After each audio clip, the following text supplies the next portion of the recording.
ఈనాడు లోకంలో జరుగుతున్న పరిస్థితులు మనం చూసినట్లయితే ఎన్నో చోట్ల దేవుని నమ్మిన బిడ్డలు గాయపరచబడుతూ అవమానించబడుతూ నశించిపోతూ ఉన్నారు. ఆ కోవలో మరి మనం ఇటీవల చూస్తున్నాము దేవుని సేవకులు ప్రవీణ్ కుమార్ గారి గురించి. వాస్తవానికి ఆ దైవజనుడిని అన్యాయంగా వారు చంపారు.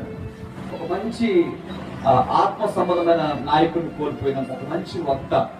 ఎందుకంటే ఎందుకో చాలా మంది సేవకులు చనిపోతున్నప్పటికీ ఆయన చేసిన సేవా కార్యక్రమాలు అలాంటివి మనుషులు గడపాలని ఎప్పటికీ చేయలేదు. చాలా గొప్ప సేవా కార్యక్రమాలు ఆయన చేస్తున్నారు.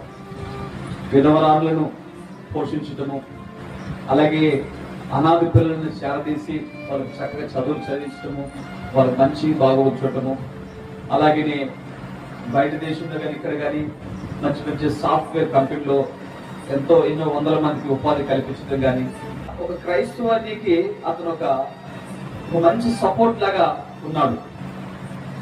అది తట్టుకోలేక కొంతమంది దొండగులు ముష్కరులు ఆయన్ని దాడి చేసి ఆయన చంపడం జరిగింది. నేనేమంటున్నానంటే అలాంటి వాళ్ళ గురించి, మనిషిని అయితే చంపారు కానీ దేవుని యొక్క ఆలోచన మాత్రము చంపలేదు.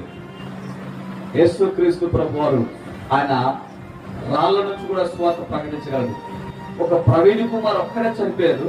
ఆ ప్రాంతంలో కొన్ని వందల మంది ప్రవీణ్ కుమార్లు దేవుడు పుట్టించబోతున్నాడు. గొప్ప గొప్ప సేవకులను అక్కడి నుంచి దేవుడు తయారు చేయబోతున్నాడు. ఇది దేవుని ప్రణాళిక. నీతిమంతుల రక్తము ఆ ప్రాంతంలో చెల్లించబడితేనే ఆ ప్రాంతానికి విమోచన, ఆ ప్రాంతం అభివృద్ధికి, రక్షణకు అది దోహదపడుతుంది.